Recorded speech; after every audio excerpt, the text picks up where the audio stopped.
Oh, good.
So calling to order. I pledge allegiance to the flag of the United States of America and to the republic for which it stands, one nation, under God, indivisible, with liberty and justice for all. Let's thank everybody for coming tonight. Let's go ahead and do roll call. Deb? Here. Michelle? Here. Megan? Here. Sarah? Here. Motion to approve the agenda as presented or amended? Mayor, could we, sorry, I just, before you went to vote, because of time and that our police officers are in EMT training and they have a test tonight, if we could put number 15 under new business first, that would be greatly appreciated. Okay. Make the motion to approve the agenda with 15 being on. Second. Motion and second to approve the agenda as amended. Any other questions? Now we'll go to vote. Deb? Yes. Michelle? Yes. Megan? Yes. Sarah? Yes. All right, on to the consent agenda.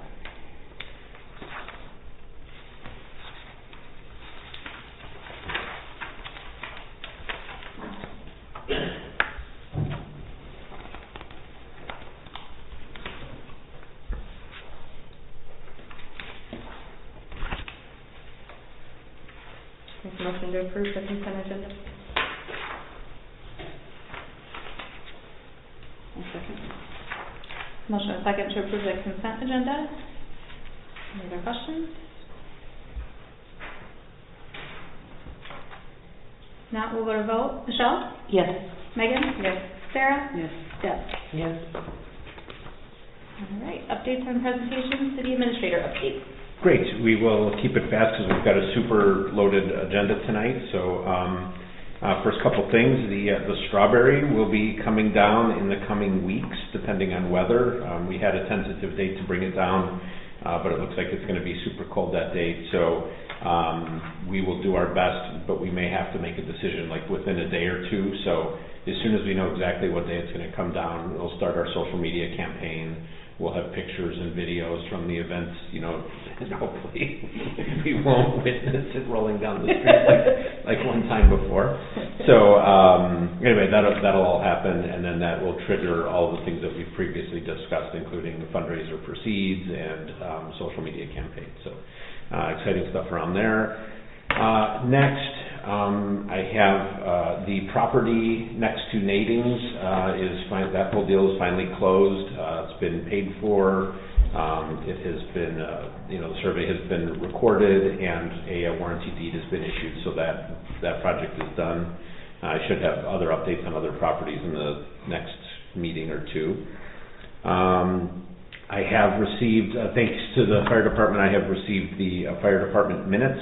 We're still reviewing these, so these will probably be in your next meeting for in the consent agenda. But I wanted to read through them before we put them in there, and I didn't want to rush to put them in there. But just wanted everybody to know that I have those, and thanks to the fire department for providing them. Next, we've updated the budget process calendar. I've printed out one for each of you. I've basically added a couple of extra budget meetings in case we need them. I'm not sure that we'll need them or not, but I put them on the calendar just in case. If anybody has an issue or a conflict with any of those dates, let me know and we can, modify as needed. But I think that this will be good. Then the last announcement is there's been some modification to the insurance landscape locally. Pam is here to tell us what is going on, and I'll be signing this document. This is just a document that establishes who our broker of record is, but the name will be changing. So Pam, if you could step up and give us a quick... So the form is just an agent of record form, which we have done in the past. Steve and I will be combining. So basically this form just states that we can work on the policy together, and from here forward it will be under backbone. So there will be no rotating back and forth. Okay? That should make it easier for you guys. That's great. Glad to do that. Right, yeah. All the way around should be a win-win. Cool. Okay? Great. Thank you. Okay, and that is it on my updates. Okay. Any questions? All right. If not, we'll go to new business. Call it number 15, but resolution 2508, appointing Brandon Taylor as the Strawberry Point Police Chief.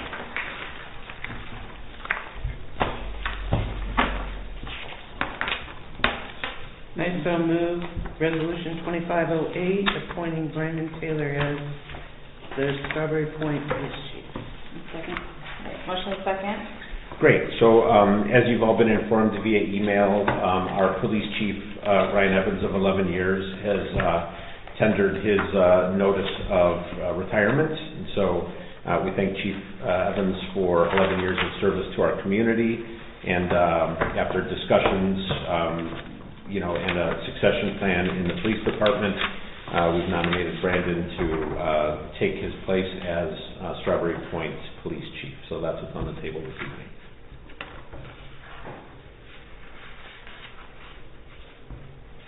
You want to say anything, Brandon? Yeah. You can let Mary talk for you, that's fine.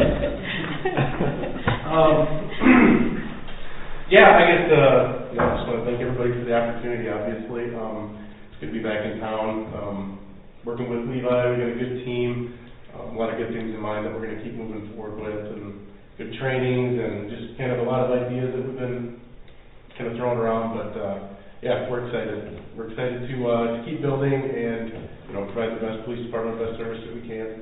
Adding the EMT into that is going to be huge for us and everybody else as well. So definitely builds up our skill level that we can provide when we get there, a lot of confidence, and, bonus on top of we get to provide another service. So. Great. Awesome. Thank you. We appreciate you doing that.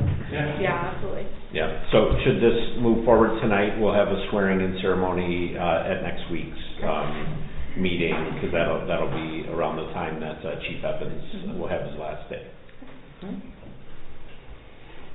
Any other questions? All right. No, we'll go to vote. Megan? Yes. Sarah? Yes. Deb? Yes. Michelle? Yes. Congratulations.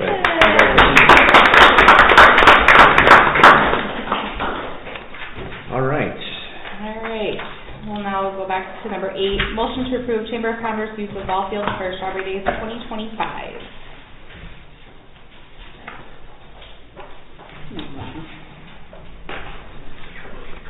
Yeah, he's gotta go to class. He's got a test tonight. Good luck. That's it. Good luck, gentlemen. Okay, thank you. All right, I have a motion. I'll second. Okay.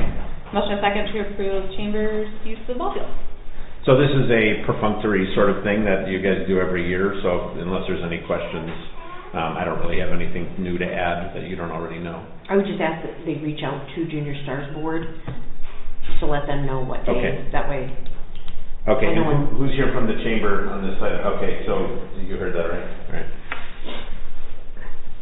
Sometimes wires. It's a great suggestion that communication be there. Okay. Any other questions? No, we'll vote. Sarah? Yes. Deb? Yes. Michelle? Yes. Meg? Yes. All right, number 9, motion to approve Chamber of Commerce painting of Inger Shelter House. So move for the chamber to paint the shelter house. Second. Motion second. Okay, so this was brought to us. This is a Chamber of Commerce offer to sort of upgrade some of the facilities. Obviously, you know, it's a betterment for the entire community. We thank the chamber for this. I guess they're having some materials donated, and they'll be donating labor. So we thought that this is a really great improvement to the area. And again, we thank the chamber for making this offer. Absolutely. Thank you. Yeah, thanks for stepping up and finding something and proposing a solution. Okay. Any other questions? No, we'll vote. Deb? Yes. Michelle? Yes. Megan? Yes. Sarah? Yes. All right, number 10, motion to approve use of tractor pull facility by the Half Pint Pulling Team. Make a motion. Second. All right, motion and a second. All right, so this is the annual tractor pull. Is somebody here from Half Pint? If you'd like to give us a very quick synopsis of what's going to happen this year. Everything will be the same as always. We'll have proof of insurance before it all takes place. Nothing usually changes. Usually starts around, we have a kiddie tractor pull that they drive a real tractor. That'll start around 9:30 in the morning, and we try to be done by 6 o'clock at night. Okay, so, good deal. Thank you. Thanks. Thank you. Yeah, I'm looking forward to my first tractor pull. Yeah, like honestly, I've never been to a That'll tractor make your life. Oh, I can't wait. I can't wait. All right, any other questions? No, we go to vote. Michelle? Yes. Megan? Yes. Sarah? Yes. Deb? Yes. All right, number 11, resolution 2504, approving the appointment of Bonnie Cook to the library board. Make a motion. Second. Motion and second. Okay, so there's an application in your packet with Bonnie Cook's application there. If you have any question or comments, I was told that everybody knows Bonnie and that any questions that there might be are probably already answered, so we'll leave it in your hands.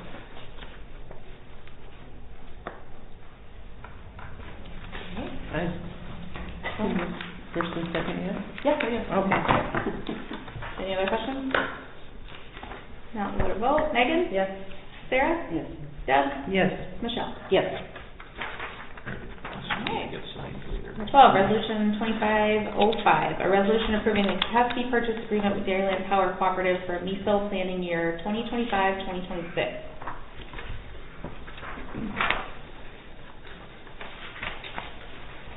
Make a motion. Second. All right, motion and second. Great, so in your packet, you'll see the agreements for the purchase for this resolution, and then there's also a half-a-page Dairyland agreement summary that basically takes the contract, summarizes it, and if you have any questions in there, Alan is here, might be able to answer, I might be able to answer as well.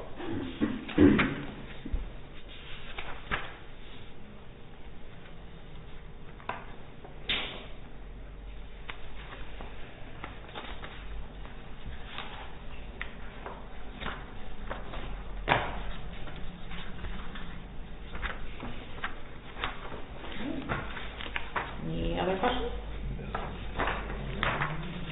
Not, we'll go to vote. Sarah? Yes. Deb? Yes. Michelle? Yes. Megan? Yes. Alright. Number 13, resolution 2506, approving the Gen Plant electric control module not to exceed $10,000.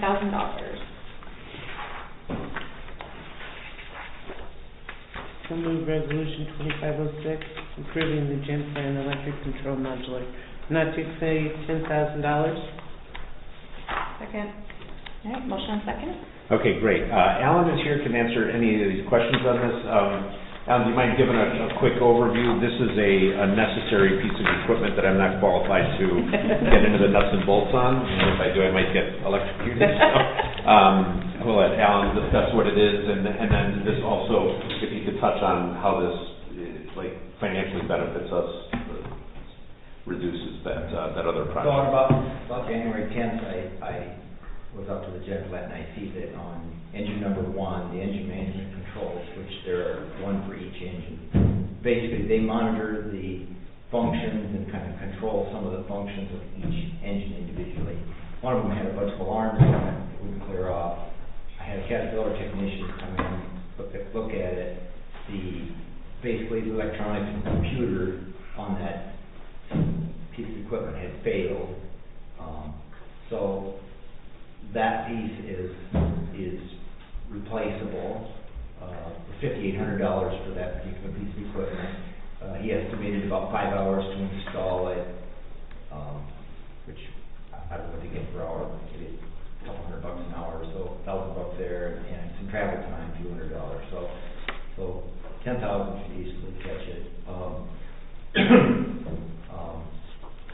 Right now, we can operate on one engine number 2, which at this time of year is adequate for our needs. But the real problem is we aren't able to fulfill our contract with Dairy Run if we get called on. We have to run our maximum amount on each engine, and we would be susceptible to being fined. The last time that happened, and we weren't able to generate as we were supposed to, we got fined about $8,000 for just one occurrence. So it isn't something you want to mess with. We need to get it functioning. As long as they don't call on us, we don't get fined. But we don't know when that could occur tonight. It could occur tomorrow. We don't know. We haven't been called on for a while. And then when it comes to summer,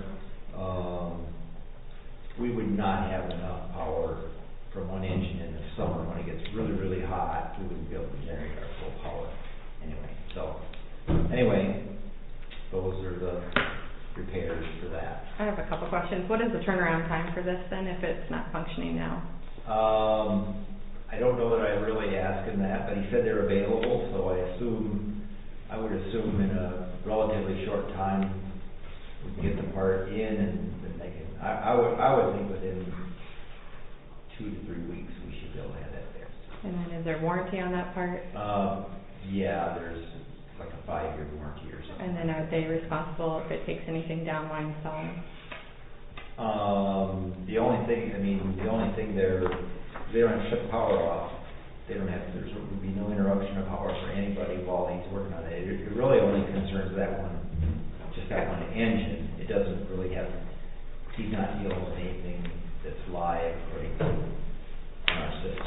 Yeah, I just didn't know when it went up and functional, if it took something else down, are we responsible, are they responsible? No, Who's there responsible? would be nothing involved. Okay. We had a quote about replacing these 2 units a couple of years ago, and at that time they wanted $22,000 a piece to replace those units. Now in the latest in the switchgear upgrade, they've got them shown in there at $75,000 to replace those 2 units. But for less than $10,000, we can fix the one we have. The rest of the parts that are there are just small pieces. I mean, this is the main computer and the interface board and stuff like that. Yeah, and the company that's installing it was licensed, bonded, insured. It's our main supplier. Yeah. Zigger Yeah. Cat. So it's the people that work on our stuff all the time. It isn't just a offshoot company that we Yep, when we do produce power for them, what kind of kickback we get? Our electricity cheaper, or they pay us so much? They pay us, for the excess that we generate, while we're generating, they pay us for the approximately our costs are a little lower than our costs for what our wholesale rate is for electricity, so it isn't a lot, I mean, but they do compensate us some for the excess we generate. Thank you.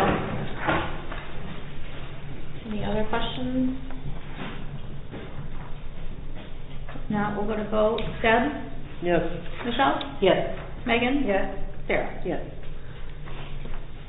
All right. Number 14, Resolution 2507, approving a 28E agreement between the Strawberry Point Police Department and the Iowa Department of Revenue for alcohol enforcement.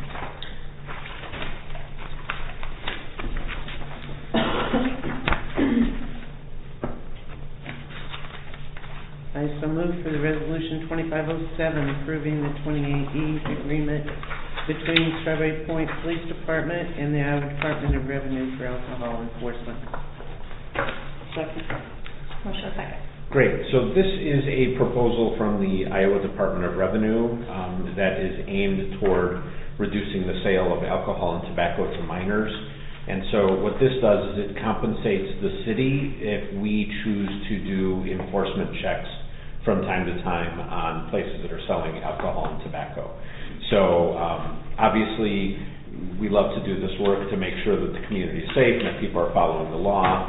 And part of the reason why we're making this public instead of private is that, you know, we don't want businesses to be guilty of this. Right? We'd rather everybody know that, like, these checks are going to happen locally, and we hope that we don't find a single instance of sale to minors. So we thank the Department of Revenue for providing some revenue for this. This way we can go in, and the time that we're spending to do this will be compensated. It's not a lot of money, but it's a nice gesture, and so we think that this will help to reduce the sale of alcohol and tobacco to minors. Any other questions? Not, we'll go to vote. Michelle? Yes. Megan? Yes. Sarah? Yes. Deb? Yes. All right, so we'll go to number 16, motion to discuss the City of Strawberry Point capital improvement plan overview. Do you want a motion? We should have a motion to discuss it, yeah. We're not going to vote on anything on it, but to put it on the table and bring it to the public. Yeah. Motion to discuss the capital improvement overview for Strawberry Point. Second. Okay, motion and second. Great. So this is a substantial document. It's 4 pages. I've provided it to you. The capital improvement plan from municipality to municipality, changes and is different. And I thought for us, for our capital planning, that it was really important to create one database, one document with every major capital expenditure that every department could think of. Some of these things are very high priorities, which we will put in this next year's budget. Some of these things are very low priorities that might be 3, 5, 7 years out into the horizon. But as an exercise to understand what we're going to be able to afford in terms of debt service, what we're going to be able to afford, with the limitations that we have on property tax levies. This is a really helpful document for each department to sort of think that far out, and this helps us to develop not only this next year's budget, but to plan for the following year's budget as well. So sometimes looking at these documents, these numbers can get overwhelming. One thing we did a little differently is we have a low estimate and a high estimate because some of these projects require input from the city council, so such as are we going to put 1 bathroom in or 2 at a city park, that obviously almost doubles the cost. So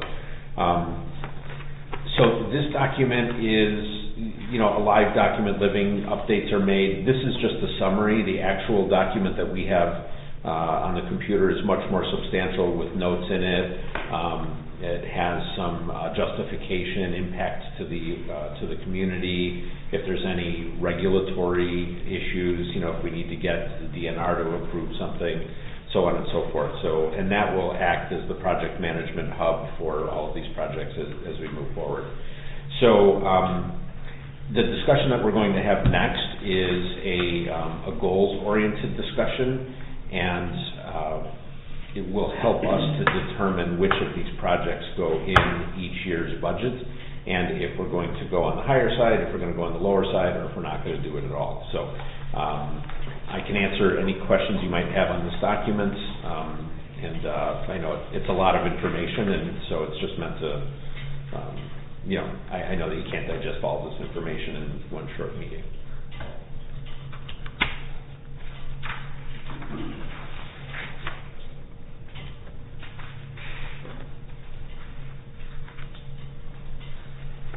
While you look at that, you have to grab one other document.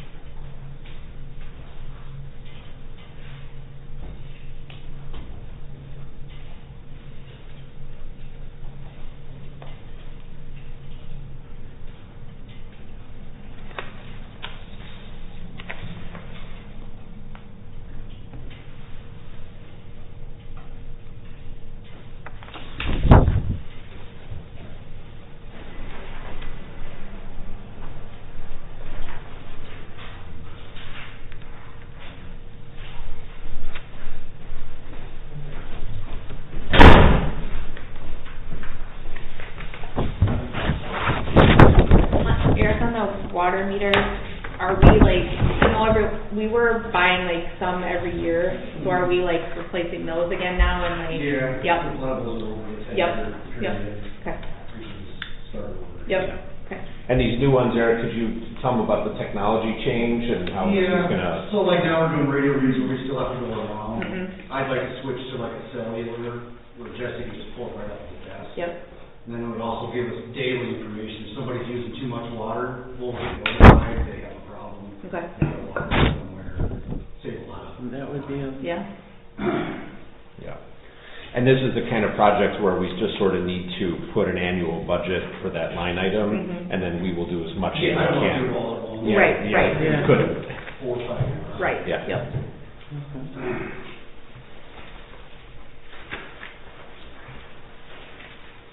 And the other thing is too, if any of the council members have questions about any of these line items, during the week or whatever, feel free to email or call, and we're happy to discuss. Again, I don't expect everybody to read through every one of these in detail, but we're happy to answer questions and provide a little bit more context or depth if you require it.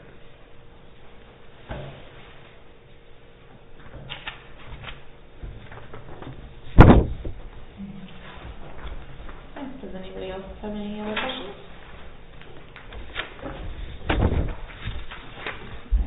All right. Now, typically in some other municipalities, a capital improvement like this is usually voted on. Okay. I don't see the need. It sort of creates a redundancy because you've got the plan, but it might not get budgeted, and so why have the plan if it's not going to get budgeted? I think that our city is small enough that it doesn't require this to be approved by resolution, but I do want to disclose that in case the council members decided that you wanted to have this be an official document rather than just a working inner document, which is what it is right now. Yeah.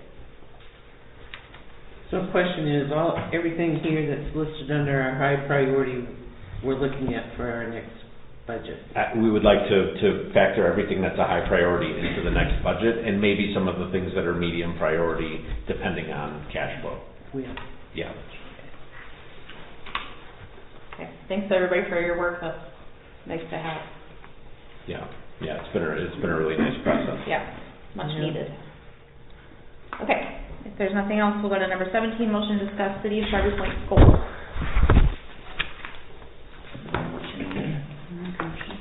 Second. All right. Motion second to discuss. So, hard to make a budget without knowing where we're going. So, I I think, and again, we're not going to necessarily create the goals tonight, but I wanted to talk about some of the things that we're missing in terms of visioning for the future and creating some goals that can help us tie line items of the budget to specific goals. I'm a huge proponent of every line item on the budget needs to touch a goal, whether that's a public service goal, public safety goal, population goal, so on and so forth. All of the expenditures that we have should be, supporting our goals and not going towards things that you all haven't agreed are goals. So I wanted to read two of the things that we really should have as a small municipality is a vision statement and a mission statement. And a vision statement is sort of one of those things that is like, in the perfect world, blank. And then the mission statement is sort of how we get there and what we're doing and what kind of community we have right now. And so I'll just quickly read these. And again, these are just arbitrary, off the top of my head, not meant to be a suggestion. But a vision statement could read something like, Strawberry Point is a thriving, opportunity-rich community where families and businesses prosper. By fostering a pro-growth environment, encouraging private investment, supporting infrastructure improvements, we aim to attract young families, expand our housing market, and create a sustainable future while maintaining our small town safety and charm. Something along those lines. And then a mission statement sample could be, the city of Strawberry Point is dedicated to creating an attractive business climate and encouraging private development to address housing needs, enhance family-friendly amenities, and grow our population. We will cultivate a strong local economy that supports residents, visitors, and businesses. So these are sort of like the guiding principles that, again, these are completely up to you, and these are only samples. And then all of the goals that we can establish throughout the process would touch one of those vision or mission statements, and then every budget line item can touch one of the goals. And then in some of the categories for goals, housing developments, we need to have like a population goal. Our population has dwindled by a third in like a generation. And that's a big, big decline. And obviously families are smaller, we have the same housing stock, but smaller families, population's going to go. And when the population dwindles, we lose businesses, we lose visitors, we lose a lot of things. So, and then other areas for goals, recreational options, like what do we have? Do we want more? Are we fine with what we have? Entrepreneurship and small business, either support or encouragement, attracting investment, reducing barriers to development, and then also how are we going to market our organization, right? Like how does the public that doesn't live here and doesn't visit here see Strawberry Point? Like, do we want to market ourselves as a place where it's great to come and retire? Is it a place that's great to raise a young family? Is it great to be a remote worker? All of these sorts of things. So I thought in tonight's discussion we could just go through sort of point by point, and I'd like to just take the temperature of where you all are on some of these points, and which will help us to prioritize certain capital projects based on the feedback here. And one example, just to get it started, is like the public parks. We have some capital improvements to be made at the parks, installing bathrooms. The bathhouse at the pool needs to be updated. And so one of the goals that we could talk about here is, at what level of quality are we looking at for our amenities? So do we want to put in like a first-class bathroom, first-class bathhouse with the latest technology, with the best everything? Or do we want to have really good quality stuff that works? Or do we just want to have stuff that works? And I think we're all realistic enough to know that like we're not going to have first class everything. Certain things we may and certain things we may not. But it will really help me as sort of a newcomer to the city to understand the pulse of the city council in terms of what are the quality levels that are expected for these new amenities going in place. So if that's a good introduction to what I want to talk about. Are there any questions about what I've said so far before we move forward? No? Okay. All right. So first and foremost, I think that our top priority in terms of overarching goals is the population number. everything is going to draw from the population number. And I remember when Strawberry was at 1,600 residents, this was a very thriving small city, and with no commercial vacancies. I remember visiting here and, you know, having a lot more to choose from than what we might have today. And I know that just from experience and that driving that population is important. So right now we're at 1,155 people. After a lot of thought, I think a realistic but yet achievable goal would be to have a residence goal of like 1,500 people by the end of the decade.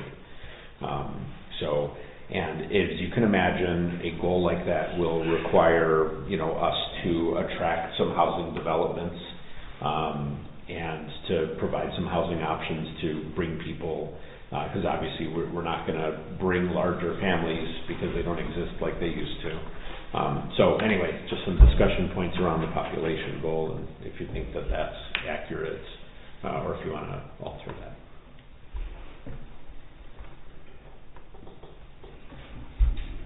Is there enough property around that we'd be able to focus on that, or we'll end up having to annex some area? Maybe, you know, like we've got some projects in the mix right now. If the Bard project continues west of town and that property is annexed over there, there's going to be some opportunity for a development where the current Bard property is, and there are other properties that are in the city limits that are developable, and it's, you know, we have a lot of property that's just sitting there and people are hesitant to necessarily make a decision on it, but we have some underdeveloped properties, you know, on that side of town, on the southwest side of town that I think were ripe for some houses. Mm-hmm. And again, it's just letting everybody know that the city has a goal, and letting those property owners know, like, hey, we've got a goal. You know, how interested would you be to parcel off part of your, you know, 2 acres just sitting there, and build a house on it? And maybe they're not, right? Like, and maybe we do have to annex, but it would be nice to have a published goal where, you know, we can make phone calls and try to make things happen, work with housing developers to try to make things happen. And, you know, it's when they see it in black and white, everybody just gets a little bit more serious about it. So, do you have any thoughts or ideas about all the, like, vacant houses in town that, I mean, ideas that we could do to... Yeah. Just being brutally honest, and as a relative outsider still, we have a lot of structures that need the bulldozer, like we do. And it's, you know, I've seen distressed properties, you know, back in Chicago where I come from, that are distressed and vacant for 10, 12, 15 years, and it just really puts a stink on a community or on a block. And so, you know, I would like to see, I know that there are state grants that help for the cost of bulldozing houses. Again, having a stated goal gives us a pathway to figuring out all that stuff, and then using the limited staff time that we have to make sure that we're working on priorities. You know, if we're going to be on the phone for 10 hours a month on a certain project, like, I want to make sure that we're not wasting our time on something that's not important to the board. So, so I think, the bulldozer would be a good thing for a lot of properties. And then also encouraging new developers. Like we have a couple of interested builders that are looking at building, you know, smaller houses. And, you know, I would love to encourage them somehow and think of ways to, you know, maybe add that extra bedroom and that extra bathroom, so that, you know, when the person who's moving into it for the next 8 years decides to move out, that a family could move into that space instead of like a single person or a couple. So it's just thoughts like that, and maybe, you know, try to figure out some way to incentivize them, whether it's fast tracking permits, whether it's helping with the bulldozer costs through the state grants, or just us investigating what the opportunities are without wasting staff time doing that. You know, some cities do property tax incentives and that too. I suppose we could look into that. Yeah. So the whole thing with that is, like, every one of these ideas just takes an immense amount of time, and, you know, we just want to make sure that we're being efficient. And you know, I don't want us to be making calls and searching the internet and spending that time if we're not going to be achieving a goal, you know, by doing that. So to raise it to 1,500, you're looking at 100 homes with 4 people in it each. Essentially, yes, yeah. Well, you're talking single, or if we... Yeah, but that could also mean, you know, like in a marketing campaign, like there are homes where one person is living in it, where a family could live in it. So, you know, when time comes to sell that, you know, just letting realtors know, like, hey, it's our, you know, it's our goal to, you know, bring families here. Here's all the things that we're doing that makes, you know, Strawberry Point a great family-friendly city, and just have that be part of our marketing campaign. And then to be able to market properties that are available, you know, we could run some very inexpensive advertising to attract families to our properties, instead of like single, like retired people that might take up a whole house. So there's a lot of different things that we can do, but I think that in the next 5 years, you know, it's an ambitious goal, but I also think that it's necessary for the long-term sustainability of the city. We have to get people here. Yeah. Yeah, and we could also look at townhomes, you know, like those are a good option for people who don't necessarily want the maintenance of a single-family home. You know, we could add some housing diversity on there. You know, I know that there's apartments in town. We could look at apartments. We could look at single-family homes. Any number of different options. So, but I think it all comes down to population, and if we have that population, our assessed valuations are going to be going up. There's going to be demand to live here. Everything will benefit from that. I think it would be doable. Yeah, it's ambitious but doable, I think. Yeah. You know, like I would like for us to I'd rather aim high and miss it by 10% than aim low and wonder, you know, if we did everything that we could.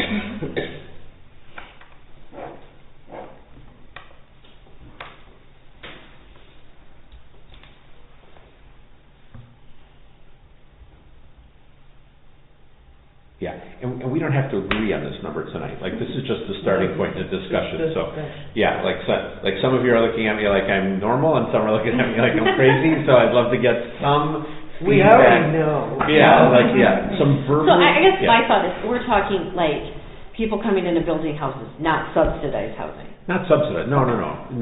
Attracting people. Okay. Yeah, not subsidized housing. That is a whole area that we did a lot of back in Chicago, and to very mixed results.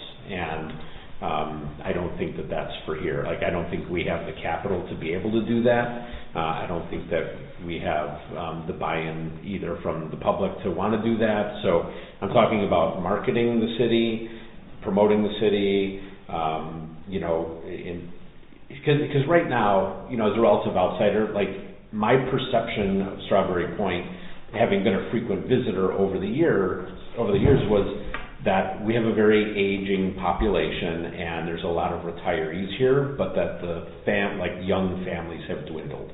Like, that's been my observation. 30 years ago, I saw kids running around everywhere, and I just don't think that we have that as much.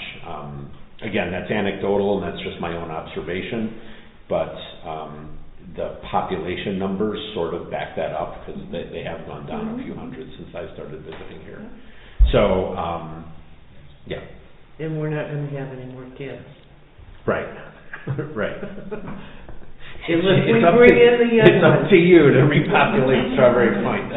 No, it's the young men, single young men Yeah. that live around me, but Yeah. yes, I see what you're saying. Yeah.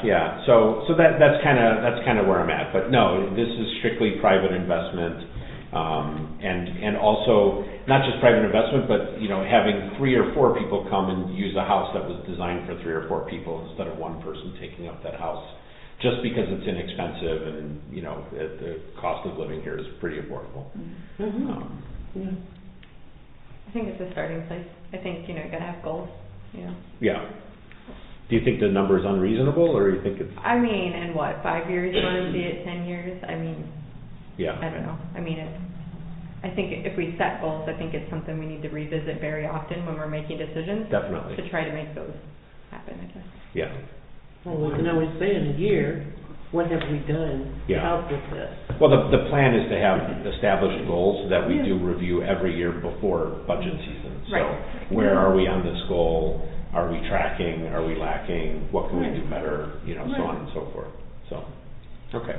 Okay. It wouldn't just help us, it would help us, Starmont School District too. Yeah. All right, next point that I have is, and we've had discussions about these, and I just want everybody to know, like, I don't have a horse in either of these races. I'm totally fine with whatever the council decides, but we need direction on the museum, and we need direction on the Civic Center, because both are pretty substantial losses on the balance sheet, and we need to know from a budgetary standpoint if these are things that we're going to continue to support financially, or if you want us to start an off-ramp process.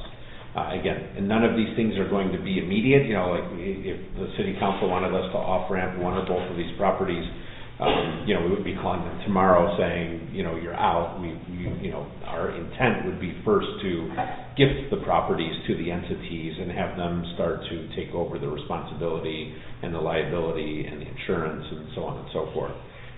So we would do things with the utmost sensitivity and grace, but we need to know if we're going to keep these on the balance sheet and keep sustaining the losses on them, or if we're going to start moving them onto their path to sustainability. I think my opinion on that is, we just talked about population and getting young families in here. I think a daycare is a must for a small town. People don't want to, you know, travel far to drop their kids off at a daycare. We also do have a school here. The museum is something that attracts people to as well. I guess I don't want to see either of them go. I mean, maybe it maybe look different that we propose a different, you know, maybe you have to pay rent or rent higher. I don't know what that may look like, but I think those are both probably things that I would like to see stay in town. Okay. I think the daycare, when we sat and talked with them and we know where they stand, that's one kind of we're going to have to continue looking at, but the museum, I think we need to revisit with them a little bit about what their plans are. I mean, I definitely think it's something that, you know, is a good thing in town, but also we've not really gotten anywhere with them, like what their plans are or what their thoughts are when we talk to them. Yeah. We need to revisit with them, hey, what are your thoughts? Yeah. We've tried to have a couple of discussions with them, and both times it's been like, we're not ready for this, and which I totally understand and I'm sympathetic to. But yeah, like at some point, you know, I think the last number that they reported to us, like fewer than 300 people visited the museum in an entire year, and you know, that's concerning. Like so, okay, but so that's so basically your sort of feedback is the Civic Center kind of status quo. We need to keep working on that. Obviously, it's something we need to work for, but we have to be sensitive and work with that business to keep them sustainable as well. So maybe some efforts on our part and their part to take steps towards sustainability, but not that we're going to expect it in the immediate future. Okay. And the utility really gets to me on how much we as a city have been paying for both places. We've been paying for their utilities, and what they pay for rent is nothing. I mean, to even begin to touch it. Yeah. And I think at some point they need to step up and start, even if it's a little bit. And I know we made some kind of a contract with them, but I think we need to include now utilities indefinitely for the museum. Okay. So basically, Civic Center sort of status quo, but start looking at maybe charging them a little bit more when it's contractually able to do so for utilities, and try to get that to be a little bit more of a market rate, because it is very, like their rent amount is very low. Okay, so basically, if I piggyback on what Sarah said, so like steps towards sustainability. Right. But nothing in the immediate future, you know, so we're going to work with them, try to get them up to sustainability, work with them on what, you know, we think we can get in terms of some shared cost on utilities and moving forward. Is that? Or just even making the Civic Center a place that people want to use. Right. I mean, why are people not using it? Yeah, it's a good question. Yeah, it's, and people do use it, probably just not as much as it could, you know, and it's, and we get people coming in and getting the keys every week, so there is some use, but I think to your point, like, it could be utilized more, you know, we're just gonna need to get to the idea. If it was, it would cut the cost of, you know, if people are using it and renting it and doing things. Yeah, so, Maybe okay. another good poll to put out, you know, it's obviously our 5 opinions, but it's not the people's opinion, you know, and maybe it would be a good time to do a poll on something and see what people's thoughts are, or what Yeah. they're thinking. Is there consensus Yeah. to do in terms of a poll, are you asking like what the public's interest Yeah. is in Like maintaining? kind of what we did for the Yeah, pool. yeah, feedback, I mean, Yeah. Got obviously it. we're here for the people, so. Okay, so civic center feedback, have you used this, you know, what sort of things would you like to see? Okay, and so there's consensus for us to send out a survey like that? Yeah, Okay. I think that would be a good idea. Great idea, all right. As far as the museum, you know, we're talking about our goals and our, I guess I would be interested to hear what their goals are for the next 10 years and what, you know. I feel like it's not very good feedback from them on, Well, No. I think every, you know, the daycare should be doing that, just like the fire Right. department did, Right, the public it's works just did a, it. it's just a business. Yeah, I mean, we should Yeah. ask for their goals, I guess, from both cities. I think that's a great idea, so let me, all right, and there's consensus on that to Yeah. maybe on an annual basis, just sort of, hey, establish a few goals, measure them. Okay, we're happy to work with both entities on those. You know, especially for the museum, like, if they're not working towards bringing in more visitors and things like that, then, you know, why should we continue to have a stake in it if they're not Yeah, working towards the goal of bringing more people to Strawberry either? totally agree. Mhm. All right, next Yeah. one then, was everybody done on those? I was gonna say, because they even brought in like high school class, speech class, and did Right. some things a few years ago when I was on the board, and that was, you know, it brought in not only the kids, where they could see, high school kids and that, Yeah. but they don't even do grade school. But Yeah. they're volunteers, right? I mean, it's a bunch of volunteers Yeah. keeping this open. Right, right. Correct. But to, Oh. yeah, to Deb's point though, like, we got a call here a few weeks ago from somebody in California, I think it was, that's going to be visiting, you know, and saw that we had a museum here, but couldn't get anybody on the phone or to respond to email, so it's like, And do we relay that information to them so they know? Oh, yeah. Okay, I just wanna make sure that we're doing our due diligence, like this is what we're being asked of. Yeah, Is that yeah. something we can accommodate or make happen? yeah, I think so, and those calls aren't very often, so just full disclosure, that was like Right. one call in the last 9 months. Sure. But it is indicative of, like, for every one person that calls, there might be 10 who just gave up, you know, Yeah. like, oh, you know, whatever. Okay. Next one I thought was ambulance service. So we've been, and we're actually already moving toward improving this, but, you know, we've been at about a 50% call rate. So one of the things that we've done, obviously, our police are gone at EMT class tonight, so, you know, we're sort of cross-training them. My goal is that, you know, this 50% number has to be substantially higher. So I was gonna propose a goal of 80%, which is a radical improvement on the numbers that we're having, but having the police cross-trained would mean that, you know, we have coverage 24 hours a day. You know, that means if there is a call that, you know, regular ambulance folks can't get to, that we are going to be able to have people who are qualified, certified, you know, be able to respond. So I think that 80% number, like within the next 2 years, I think is a totally doable number. And I would like to sort of shoot toward that.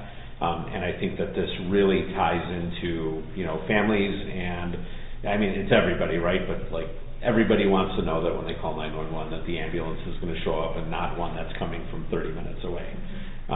And so that's a goal that I really want to shoot for, and was wondering, you know, where you were all at on. How comparable is that with communities in our area? I don't know, but I can do a little research and find out. I know Lamont is plagued with, you know, not having a lot of ambulance coverage. They're frequently calling for ours. They just have first They don't responder. have any. They don't have Yeah. at all. They did and they didn't. They have an ambulance, I think. But it's just first responder. I'd have to look into it, yeah. But I will call city administrators and surrounding communities and sort of find out where I would they're feel at. Yeah. Or like Arlington, Yeah, I'll pick Edgewood. the nearest four cities to us and. I mean, like Alcator has a hospital, so they have somebody on No, call. I mean, So, like the yeah. small, yeah, like not ones that have a full-time. Right. Yeah, exactly. So I'll pull and see where they're at, but yeah, I mean, for me, it's like anything under 80% would be embarrassing. And it would be really hard to, encourage people to come move here and live here with a family if they're calling 911 and only half the time our ambulance is sitting right on the other side of this wall. Is that what the percentage is right now, 50%? It's a little better than 50%. 50% is the last official number. We have been hitting more calls, but it's not a substantial increase, and we need to bump it up. Yeah. Do you feel having a director, I mean, obviously, if it's 50%, our numbers haven't increased a lot since having a full-time director, like, is that? Yeah, I mean, I think that, I think that we need a director. I think that, this will help. But like the number one issue that we're having is like nobody wants to do the job. And the police were very, very generous to say, we'll do this. Because a couple of these guys are not blood and guts kind of guys. Like that's a different beast showing up to, an ambulance call versus a police call. And so, in the sense of, civic and public duty, they're like, we'll do this. And, that's been in discussions with the director. So, it's just an immediate action that can be taken until this job is more attractive to people, and it's just been really hard. Like, people do not want to. Is that something we need to look at when we hire police officers, is making that a requirement for us? I would like to. Like, I think that, I think that that's important, and, that's something that we want to have all of our officers be cross-trained on, because they're just sitting right next to the ambulance, and it's a shame when a call comes in and we're helpless, like we're unable to do anything, right? And, to have at least one officer who's on duty at any given time be able to respond to that call is going to just dramatically improve our numbers. And You have 4 taking the class right now, right? I believe. Are there 4? Yeah, I think 4, yeah. I know we've talked at the fire department doing like the EMR class, even if you could just have somebody on scene until that ambulance from Manchester Alligator got here, I think would be beneficial too. So, I mean, I think there's lots of ideas to revisit maybe to make things better.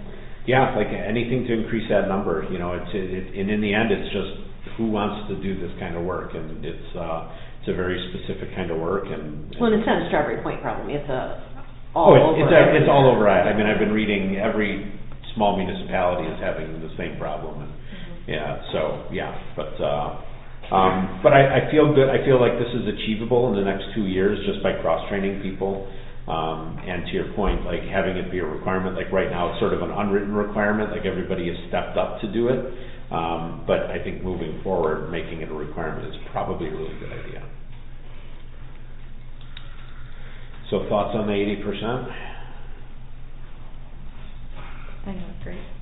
Yeah, okay. I think it's great, we have the police officers who are on duty, but we've paid for other people to take that course, and they're not showing up. Yeah, that's true. Are they even signing up to volunteer for hours?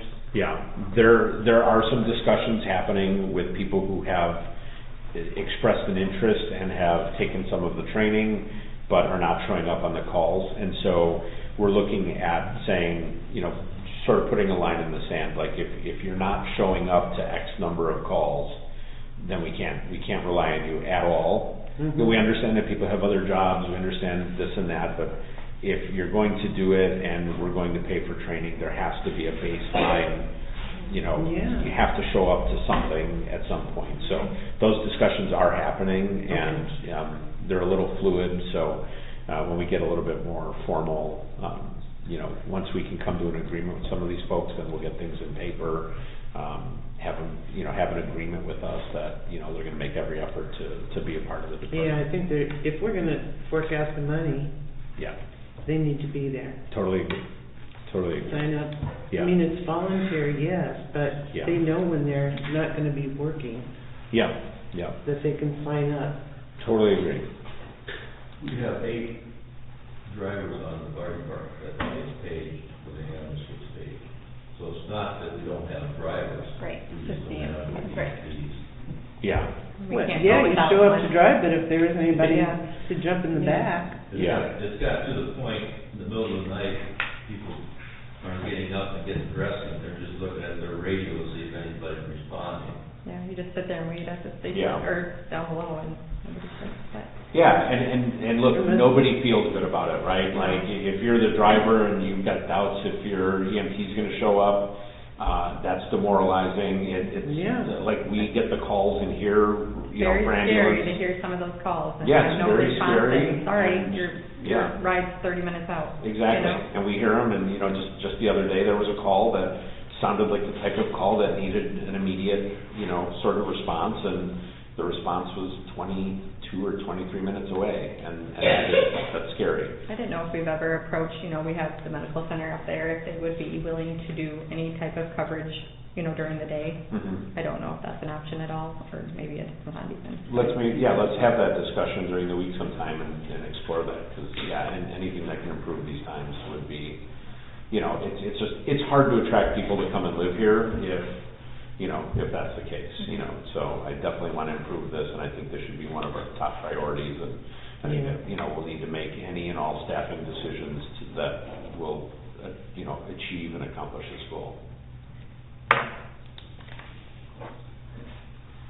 All right? Everybody good on that one? All right. The next are with the parks. So as we talked about earlier, we've got some capital improvement projects in the parks. We've got a bathroom facility here at Inger Park, and kind of need to know, like, the initial plan was to just put one bathroom in there. There's been talk about, you know, maybe putting two. It wouldn't cost twice as much. It would be probably 1.5 times the cost to put two stalls in there instead of one. I don't have enough experience with how much use that park gets yet, so definitely need some input of, you know, what you all think if we should be doing one or two. And then at the same time, the pool, you know, we need to kind of know if I know we're going to keep the pool open this year, and this project won't be for this year, but for future years. If we're going to keep the pool open, we have to redo the bathhouse. How extensive a redo are we going to go? And we do believe that the quality of that bathhouse and that amenity does tie into how many people want to go and use it. 'Cause I've heard, I don't go use the pool because the bathhouse is disgusting. And also that's something that I'd love to get the input, because, again, still being a relative newcomer, I just don't have the experience level yet on both of those things. I think the bathroom would be a nice addition to Inger Park. I don't know if we necessarily need two, you know, one's better than none. I Right. kind of agree with one versus two, and I know when I talked to Eric that there's a lot of vandalism that happens when there was bathrooms down there. So that's what I recommend, like a precast building, and then be facing Park Avenue, so it'd be easier to see. That's true. Maybe that would help with that. Yeah. Oh, that's a good idea. Because where they were, it was like behind the shelter, I mean, Yeah, it was done. Yeah. or behind the band shell. Yeah. Yeah. But I just think, one versus two is less things to damage and vandalize. I like it. Less concrete, less vandalism. Right. That's like, what you're talking about then is like what they have in Guttenberg for their bathrooms and that was complete fab, right? Yeah. Yeah. Yeah, that would definitely, Because what's there not usable at You all? would be able to get ADA compliant. Sure, If yep. possible. Yep, okay. and the park is used, and I know excuse me, the farmer's market wants to continue having it there because of the seating, the shelter, you know, and it seems to draw a lot more people in than people that stayed around, so. Got it. And Okay. that would be very helpful for that, because Yeah. if you want Families, you gotta have something for families to do. Yeah, exactly. Right. All right, so consensus is kind of one bathroom will suffice? Okay. And Or then, ours is gonna say cheaper options, have you done like porta potties for summer down there? Get two of them, put them up, I mean, that's way cheaper than $20,000. yeah. You know, something that you could keep for 3 or 4 months out of the year. I know they come around and clean them, check on them. I just didn't know if that was an option, or maybe we try that first, and if it doesn't pan out or it doesn't work, then maybe we ditch that idea and go with a Yeah. more permanent. I mean, it's certainly an option. I'm not a huge fan, but it is an option and it is a cost-effective option. I don't know if Eric has, do you have any? We could try it, but. I mean, Can put we them do where it families until, can see. yeah, Just until to the try next- and just to see, I mean, See how if much it doesn't usage work that out, they get. yeah, if they're used a lot, or they get vandalized, we'll be done. What's that? I think the kids would tip them over. You do? I kind of worry about vandalism with those and like these. The people that approach me about getting something down there, I mentioned what about anything. Don't have any interest either.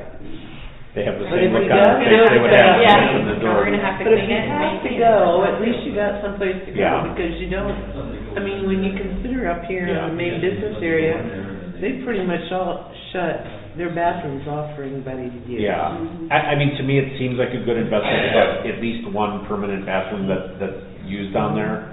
And I think this is a pretty high priority, so we would like to get it in the next budget season. High priority when we see the budget numbers, right?